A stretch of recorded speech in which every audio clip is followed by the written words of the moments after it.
Hello and welcome. आप सबका एक बार फिर से स्वागत है मेरे यूट्यूब चैनल जोवियल पाइथन में, जिसमें हम पाइथन प्रोग्रामिंग सीख रहे हैं। पिछली क्लास में हम लोगों ने स्ट्रिंग के कुछ फंक्शंस को डिस्कस किया था, जो कि पार्ट 1 था, जिसमें हम लोगों ने बेसिकली 6 फंक्शंस को डिस्कस किया था कि वो सारे क्या हैं। आज की क्लास में हम लोग स्ट्रिंग फंक्शंस का पार्ट 2 डिस्कस करेंगे, जिसमें मैंने कुल 8 फंक्शंस को दिया है। ऐसा नहीं है कि मैंने जितने फंक्शंस पढ़ाए हैं सिर्फ और सिर्फ उतने ही फंक्शंस आपके स्ट्रिंग के अंदर होते हैं पाइथन के, उससे भी ज्यादा होते हैं, लेकिन सारे के सारे स्ट्रिंग के फंक्शंस को डिस्कस कर पाना यहाँ पे पॉसिबल नहीं है। सारे का काम एक जैसा है। आपको बेसिकली यहाँ पे जो सीखना है वो उसके सिंटेक्स को सीखना है, प्लस उन सारे फंक्शंस को अपनी लॉजिक के अकॉर्डिंग कब किस फंक्शन को हमें यूज करना है वो चीज सीखना है।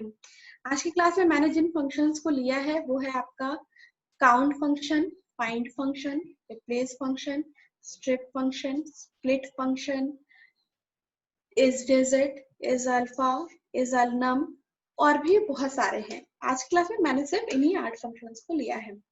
सबसे पहले अगर हम बात करें काउंट फंक्शन की, तो काउंट फंक्शन जो है वो बेसिकली किसी भी स्ट्रिंग के अंदर कोई पर्टिकुलर कैरेक्टर जो है वो कितनी बार आया है उस चीज को काउंट करने का काम करता है, या फिर कोई भी पर्टिकुलर वर्ड कितनी बार उस पूरी की पूरी स्ट्रिंग के अंदर आया है उस चीज को जो काउंट करके इन नंबर्स में रिटर्न करेगा वो है हमारा काउंट फंक्शन। फॉर एग्जाम्पल अगर हम देखें यहाँ पे, जैसे कि अगर मान लीजिए कि हमारा कोई भी पर्टिकुलर एक स्ट्रिंग है, यहाँ पे मैंने लेके रखा है कि learning string in Python is a fun. अब मैं इसमें काउंट करना चाह रही हूँ कि कुल आई जो है वो कितनी बार आया है, तो मैं लिखूंगी n equals to str dot count. किसको काउंट करना है हमें? आई को हम लोगों ने सिंगल कोट्स में लिखा और उसके बाद प्रिंट करा दिया सिंपली n के, क्योंकि n के अंदर हमारा पूरा का पूरा फंक्शन काउंट होकर के आएगा, काउंट करके रिटर्न करेगा वैल्यू को। तो यहाँ पे आई कुल कितनी बार आया है इस चीज को हम लोग काउंट कर रहे हैं। तो यहाँ पे हम लोगों ने लिख दिया, रन मॉड्यूल में गए और हमारा जो रिजल्ट है वो क्या आ गया? 4 आ गया। 4 का मतलब यहाँ पे देखिए, एक बार आई यहाँ आया है, दूसरी बार आई यहाँ आया है, तीसरी बार आई यहाँ आया है और चौथी बार आई यहाँ आया है। तो कुल मिलाकर के 4 बार हमारा आई आया है इस पर्टिकुलर स्ट्रिंग के अंदर। इस वजह से जब हम लोगों ने आई को काउंट किया तो हमारा रिजल्ट में क्या मिल गया? 4। तो ये बात हो गई काउंट फंक्शन की, कि हमें किसी भी पर्टिकुलर कैरेक्टर या किसी भी पर्टिकुलर वर्ड को उस पर्टिकुलर स्ट्रिंग के अंदर कितनी बार आया है, जब ये चीज काउंट करना होता है तो हम लोग जिस फंक्शन का यूज करते हैं वो है काउंट। यहाँ पे ये बात हो गई कि इस कैरेक्टर को पर्टिकुलर स्ट्रिंग में काउंट करने के लिए आप सब मुझे एक बार कमेंट सेक्शन में लिख करके बताइए कि वो कौन सा फंक्शन है जो पूरे के पूरे कैरेक्टर्स को किसी भी पर्टिकुलर स्ट्रिंग के अंदर काउंट करने का काम करता है। मैं क्वेश्चन को फिर से रिपीट कर रही हूँ कि आपको मुझे कमेंट सेक्शन में उस फंक्शन का नाम लिख करके बताना है जो कि पूरे के पूरे कैरेक्टर्स को किसी भी पर्टिकुलर स्ट्रिंग में जो भी आए हैं उनको काउंट करके बताएगा कि कुल कितने कैरेक्टर्स हैं। ये तो बात हो गई अब हमारे काउंट फंक्शन की। नेक्स्ट है हमारा फाइंड फंक्शन। फाइंड फंक्शन क्या करता है? किसी भी पर्टिकुलर स्ट्रिंग के अंदर कोई भी पर्टिकुलर कैरेक्टर का इंडेक्स वैल्यू बताता है। आपको पता है कि स्ट्रिंग के अंदर जो कैरेक्टर्स है वो on the basis of index रखा जाता है। हर एक पर्टिकुलर कैरेक्टर का अपना एक इंडेक्स वैल्यू होता है, वहीं से हम उसको एक्सेस करते हैं। तो पर्टिकुलर कौन सा कैरेक्टर स्ट्रिंग के अंदर कितनी बार आया है ये पता करने के लिए तो हम लोग काउंट का यूज कर लेंगे, लेकिन कौन सा पर्टिकुलर कैरेक्टर स्ट्रिंग के अंदर किस पर्टिकुलर इंडेक्स पे आया है ये चीज जब हमें पता करना होता है तो हम लोग यूज कर लेते हैं फाइंड फंक्शन का। फॉर एग्जाम्पल अगर हम यहाँ पे लिखें कि str.find s, ठीक है, हमें क्या करना है? s कैरेक्टर हमारे पर्टिकुलर स्ट्रिंग के अंदर कौन से इंडेक्स पे अवेलेबल है ये चीज पता करना हो तो हम लोग किसका यूज करेंगे? आपके फाइंड फंक्शन का। यहाँ पे रिजल्ट में हमें क्या मिल रहा है? 9 मिल रहा है। अब देखिए 9 कैसे आया? आपको पता है कि जो इंडेक्सिंग है वो किससे शुरू होती है, 0 से शुरू होती है स्ट्रिंग की, मतलब जो पहला कैरेक्टर जाता है वो किस इंडेक्स पे जाता है, 0 पे। तो यहाँ पे हो गया 0 1 2 3 4 5 6 7 और ये वाइट स्पेस एक 8 और एस का 9। तो 0 इंडेक्सिंग से शुरू करते हुए अगर हम जाएं एस पे, तो एस हमारा किस लोकेशन पे है, 9th पोजीशन पे है। इसी तरीके से किसी भी पर्टिकुलर कैरेक्टर का अगर हमें इंडेक्स फाइंड आउट करना है तो यहाँ पे हम लोग जिस फंक्शन का यूज करेंगे वो है फाइंड।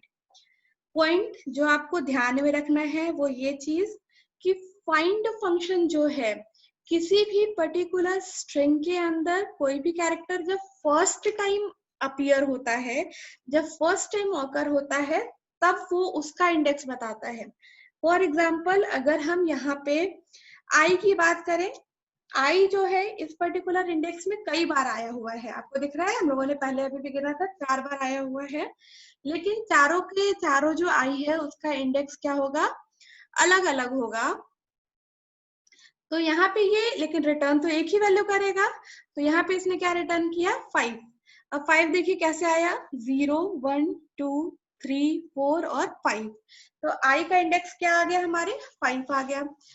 तो फाइंड से हमें ये क्लियर हुआ कि ये जो है फर्स्ट टाइम जो ऑकर्ड पर्टिकुलर कैरेक्टर का है उसको बताएगा।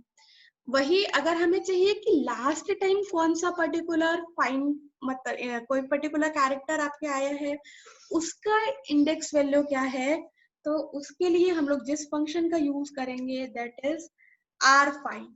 याद रखिएगा इस पॉइंट को कि फाइंड फंक्शन जो है वो आपका क्या करता है, स्ट्रिंग के अंदर पहली बार जब कोई भी कैरेक्टर ऑकर होता है उसका इंडेक्स वैल्यू बताता है, लेकिन आर फाइंड जो है वो किसी भी पर्टिकुलर स्ट्रिंग के अंदर लास्ट टाइम जो पर्टिकुलर कैरेक्टर का ऑकरेंस होगा उसका इंडेक्स वैल्यू बताएगा। जैसे यहाँ पे अगर हम रन करें तो ये क्या हुआ, लास्ट टाइम जो है वो 26 नंबर पे आया है आपका, ये वाला आई जो है वो आपका 26 नंबर पे आया है, तो ये उसका इंडेक्स वैल्यू बता दिया। आई होप आपको ये पॉइंट भी क्लियर हो गया।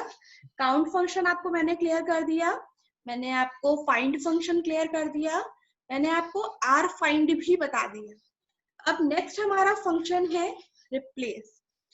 रिप्लेस फंक्शन क्या करता है, बेसिकली आपका किसी भी एक पर्टिकुलर कैरेक्टर को अगर हमें दूसरे पर्टिकुलर कैरेक्टर से रिप्लेस करना हो तो वहां पे हम लोग जिसका यूज करते हैं दैट इज रिप्लेस फंक्शन। जैसे अगर ए को हमें ई से रिप्लेस करना है या हमें ओ को एक्स से रिप्लेस करना है, तो उस टाइप में हम लोग जिस भी पर्टिकुलर फंक्शन का यूज करेंगे विद इन अ स्ट्रिंग वो है आपका रिप्लेस फंक्शन।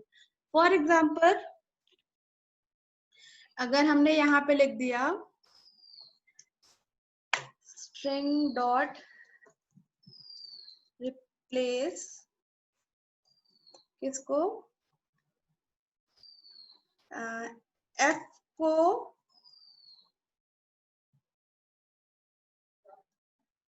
एफ को मैंने कर दिया एस से,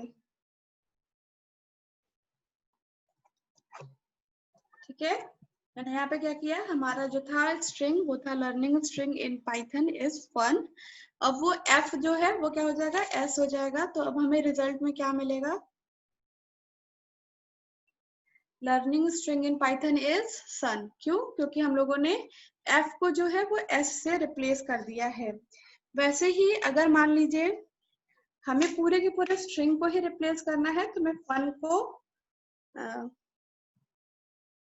गुड से रिप्लेस करती हूँ, ठीक है। मैंने यहाँ पे क्या किया, फन को गुड से रिप्लेस किया, तो यहाँ पे क्या हो गया, learning string in Python is good. तो इस तरीके से क्या हो गया, अगर हमें किसी पर्टिकुलर कैरेक्टर को या किसी भी पर्टिकुलर वर्ड को एक से दूसरे में रिप्लेस करना होगा तो हम लोग जिस फंक्शन का बात करेंगे that is replace function. Next है हमारा स्ट्रिप फंक्शन। स्ट्रिप फंक्शन क्या है, किसी भी स्ट्रिंग के अंदर व्हाइट स्पेसेस को रिमूव करने का काम करता है from the beginning as well as from the end. अगर वर्ड्स के बीच में कोई भी व्हाइट स्पेस है तो उसको वो छोड़ देगा, लेकिन अगर वर्ड के स्टार्टिंग में या फिर वर्ड के एंड में कोई भी हमारा व्हाइट स्पेसेस वगैरह आता है तो उसको जो रिमूव करने का काम करता है वो हमारा काम करता है कौन? Strip function. फॉर एग्जाम्पल अब देखिए, जैसे यहाँ पे मैंने कर दिया इसको कमेंट, और मैंने कुछ स्पेसेस यहाँ दे दिया और कुछ स्पेसेस मैंने यहाँ पे दे दिया। अब मैं यहाँ पे एक फंक्शन प्रिंट करा रही हूँ str, जो कि हमारी ये ओरिजिनल स्ट्रिंग है, और दूसरा मैं प्रिंट करा रही हूँ str.strip। ठीक है, मैंने क्या किया, स्टार्टिंग में भी कुछ व्हाइट स्पेसेस दे दिए और एंड में भी कुछ व्हाइट स्पेस दे दिया, और एक स्ट्रिंग को डायरेक्ट प्रिंट करा रही हूँ और दूसरे स्ट्रिंग को स्ट्रिप फंक्शन के बाद प्रिंट करा रही हूँ। तो उसमें हम लोग रन करा के देखते हैं। यहाँ पे देखिए, यहाँ पे कुछ व्हाइट स्पेसेस आ रहा है जो कि डायरेक्टली हम लोगों ने प्रिंट कराया हुआ है। यहाँ पे हम लोगों ने डायरेक्ट प्रिंट कराया है, उसकी वजह से यहाँ पे जो हम लोगों ने यहाँ पे स्पेस दिया हुआ था ना, उसका रिजल्ट आ रहा है। साथ ही साथ यहाँ पर भी आप देखेंगे तो ये सारे व्हाइट स्पेसेस जो हमने यहाँ पे दिए थे उसका दिखा रहे हैं। लेकिन जैसे ही हम लोगों ने स्ट्रिप फंक्शन का यूज किया तो स्ट्रिप फंक्शन में यहाँ से भी व्हाइट स्पेस हट गया है और यहाँ से भी। तो स्ट्रिप फंक्शन हमारा क्या करता है, किसी भी पर्टिकुलर स्ट्रिंग के अंदर जो स्टार्टिंग के व्हाइट स्पेसेस होते हैं एज वेल एज जो एंड के व्हाइट स्पेसेस होते हैं उनको रिमूव करने का काम करता है। क्लियर? नेक्स्ट है आपका, ये हो गया हमारा, नेक्स्ट है हमारा is digit. Is digit function जो है वो आपका किसी भी पर्टिकुलर स्ट्रिंग के अंदर डिजिट ही है या नहीं है इस चीज को बताता है। अब देखिए, बात हो गई एज डिजिट की, तो हमने कहा है या नहीं। तो जब है या नहीं की बात किया, मतलब इसका जो रिजल्ट होगा वो होगा ट्रू या फॉल्स। तो ट्रू या फॉल्स जिस बुलियन डेटा जिस डेटा टाइप की कैटेगरी में आते हैं वो हमारा क्या है, बुलियन। बुलियन डेटा टाइप की कैटेगरी में आता है कि आप वैल्यू ट्रू ले रहे हैं या फॉल्स। तो जो हमारा अभी बाकी के तीन फंक्शन है, that is digit, is alpha और इज अलनम, ये जो है वो आपका बेसिकली ये चेक करने का काम करता है कि जो स्ट्रिंग है वो आपकी सिर्फ और सिर्फ डिजिट है या सिर्फ और सिर्फ नंबर्स है या फिर सिर्फ और या फिर अल्फा और नंबर्स का जो है वो कॉम्बिनेशन है। फॉर एग्जाम्पल, जैसे अभी हमारे पास स्ट्रिंग जो है, इसको मैं हटा देती हूँ। अभी हमारे पास जो स्ट्रिंग है वो क्या है, आपका सिंपली एक अल्फाबेट और व्हाइट स्पेसेस के कॉम्बिनेशन का है। अब मैंने लिखा print str dot is digit, तो क्या इसमें सिर्फ और सिर्फ डिजिट है? नहीं है ना, तो इसका रिजल्ट हमारा क्या आना चाहिए, फॉल्स आना चाहिए। देखते हैं क्या आया, फॉल्स आ गया। वही अगर मैं स्ट्रिंग लेती, मान लीजिए str1 = 1 2 3 4 5, ठीक है, और मैंने str1 डॉट इज डिजिट किया, तो देखते हैं क्या आ रहा है। str1 डॉट इज डिजिट किया तो आ गया ट्रू, मतलब इस पर्टिकुलर स्ट्रिंग का हर एक कैरेक्टर क्या है, वो डिजिट है। ऐसे ही अगर मैंने एक और स्ट्रिंग ले लिया, str2 = डेमो, और मैंने str2 डॉट इज डिजिट किया, तो str2 डॉट इज डिजिट किया तो फिर से हमारा क्या आ गया, फॉल्स आ गया। वही अगर मैं str2 डॉट इज अल्फा करूं, अगर मैं यहाँ पे str2 डॉट इज अल्फा करूं और फिर इसको रन कराऊं तो हमारे रिजल्ट क्या आएगा, ट्रू आएगा। मतलब जो हमारा स्ट्रिंग 2 है वो सिर्फ और सिर्फ अल्फाबेट से ही मिलकर के बना हुआ है। लेकिन वही जब मैं str डॉट इज अल्फा करूं, मतलब जो हमारी पहली वाली स्ट्रिंग है, learning string in Python is a fun, उसको मैं इज अल्फा करके चेक करूं तो वो हमारा क्या देगा, एक फॉल्स वैल्यू देगा।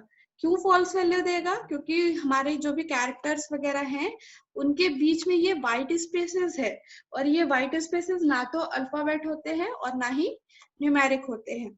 वही नेक्स्ट हम लोग देखते हैं, print str dot isalnum. मतलब अल नम का मतलब अल्फा न्यूमेरिक है, जिसमें अल्फाबेट्स और न्यूमेरिकल वैल्यूज दोनों का कॉम्बिनेशन होता है। उस टाइप के स्ट्रिंग को हम लोग अल्फा न्यूमेरिक कहते हैं। तो स्ट्रिंग जो है वो स्ट्रिंग, पहला वाला जो स्ट्रिंग है हमारा str, वो अल्फा न्यूमेरिक नहीं है, क्योंकि इसके अंदर एक स्पेशल सिंबल भी है, that is white spaces.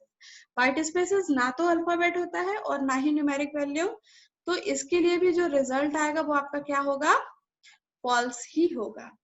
I hope आपको ये तीनों फंक्शंस भी क्लियर हो गए। कौन कौन से? सबसे पहला इच डिजिट, जो कि किसी भी पर्टिकुलर स्ट्रिंग के अंदर ये काउंट करने का काम करता है कि स्ट्रिंग के अंदर सिर्फ और सिर्फ न्यूमेरिक वैल्यूज ही है या नहीं।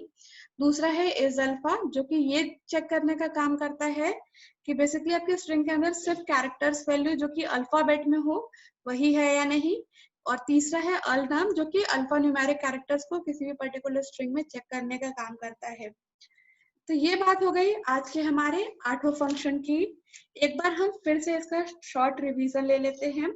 सबसे पहले काउंट फंक्शन। काउंट फंक्शन क्या करता है? किसी भी स्ट्रिंग के अंदर किसी भी पर्टिकुलर कैरेक्टर को कितनी बार रिपीटिशन हुआ है, कुल कितनी बार आया है, इस चीज का काउंट करने का काम करता है।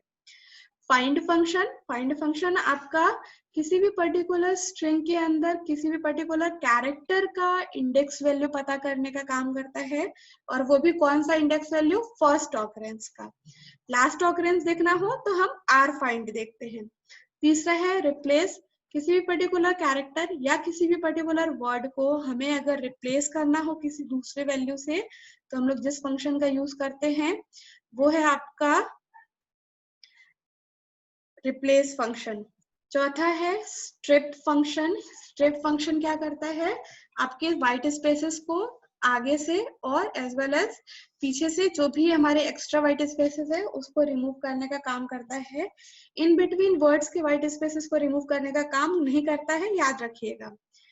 पांचवा हमारा स्प्लिट फंक्शन बचा हुआ है। स्प्लिट फंक्शन क्या है? बेसिकली आपके कोई भी पर्टिकुलर स्ट्रिंग हो उसको लिस्ट में कन्वर्ट करने के लिए हम लोग जिस फंक्शन का यूज करते हैं वो है हमारा स्प्लिट फंक्शन। जैसे मैंने लिखा x equals to str dot split, और प्रिंट करा लेते हैं x को।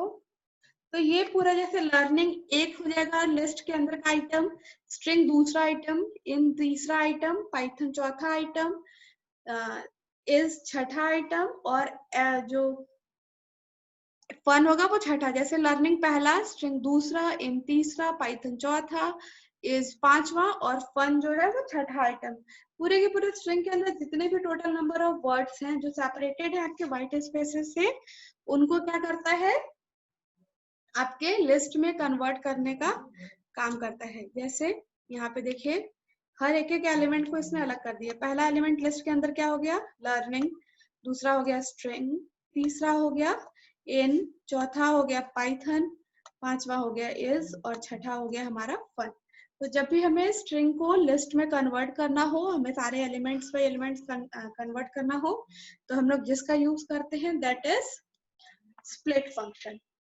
उसके बाद हम लोगों ने डिस्कस किया इच डिजिट फंक्शन को। इस डिजिट जो है वो किसी भी पर्टिकुलर स्ट्रिंग के अंदर ये चेक करने का काम करता है कि उसके अंदर सिर्फ और सिर्फ नंबर्स ही है या नहीं है। दूसरा इज अल्फा है, जो कि सिर्फ अल्फाबेट वैल्यूज को चेक करने का काम करता है। और फिर है इज अल नम, जो कि अल्फा न्यूमेरिक कैरेक्टर्स को देखने का काम करता है कि वही सारे कैरेक्टर्स जो भी स्ट्रिंग के अंदर हैं वो सिर्फ और सिर्फ अल्फाबेट्स और न्यूमेरिकल वैल्यू से ही मिलकर के बने हैं या नहीं। ये तो बात हो गई आज के हमारे 8 फंक्शन की। नेक्स्ट बारी आती है हमारे होमवर्क की। सबसे पहला क्वेश्चन है, आपको ये बताना है कि what is the difference between find and r find function. Find और आर फाइंड फंक्शन के बीच में डिफरेंस क्या होता है, ये चीज आपको बतानी है। दूसरा बताना है आपको इस अलनम फंक्शन का रिटर्न टाइप क्या है, मतलब जब वो रिजल्ट अपना देगा तो वो जिस डेटा टाइप का वैल्यू देगा वो डेटा टाइप क्या है। तीसरा है आपको एक छोटा सा प्रोग्राम लिखना है जिसमें आपको यूजर से एक स्ट्रिंग लेनी है और उस स्ट्रिंग में जो है वो आपको काउंट करना है कि कुल कितने इवन का मतलब यहाँ पे वोवेल से है और ऑड का मतलब यहाँ पे कॉन्सोनेंट से है कि कुल यहाँ पे कितने वोवेल कैरेक्टर्स है। यहाँ पे थोड़ा सा एरर है, इस चीज को चेक कर लीजिएगा।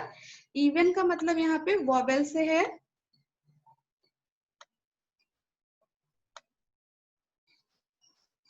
और यहाँ पे ऑड का मतलब कॉन्सोनेंट से है।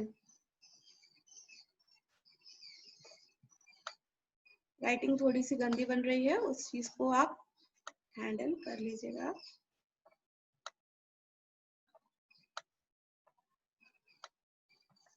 ठीक है, तो यहाँ पे इवन कैरेक्टर्स और ऑड कैरेक्टर्स की जगह पे वोवेल कैरेक्टर्स और कॉन्सोनेंट कैरेक्टर्स है। ये आपको बताना है कि उस स्ट्रिंग में कितने वोवेल हैं और कितनी कॉन्सोनेंट है, ये चीज गिन करके। ये 3 प्रोग्राम्स, ये 3 क्वेश्चंस आपको मुझे एज अ होमवर्क देना है। आपको ये करके मुझे कमेंट सेक्शन में आप इसका आंसर दे सकते हैं। आई होप आपको ये वीडियो पसंद आया हो। अगर वीडियो पसंद आया है तो वीडियो को लाइक कीजिए और अगर आप मेरे चैनल पे नए हैं तो जब भी मैं कोई भी वीडियोस अपलोड करूं तो उसका नोटिफिकेशन सबसे पहले पाने के लिए चैनल को सब्सक्राइब करें। Thank you.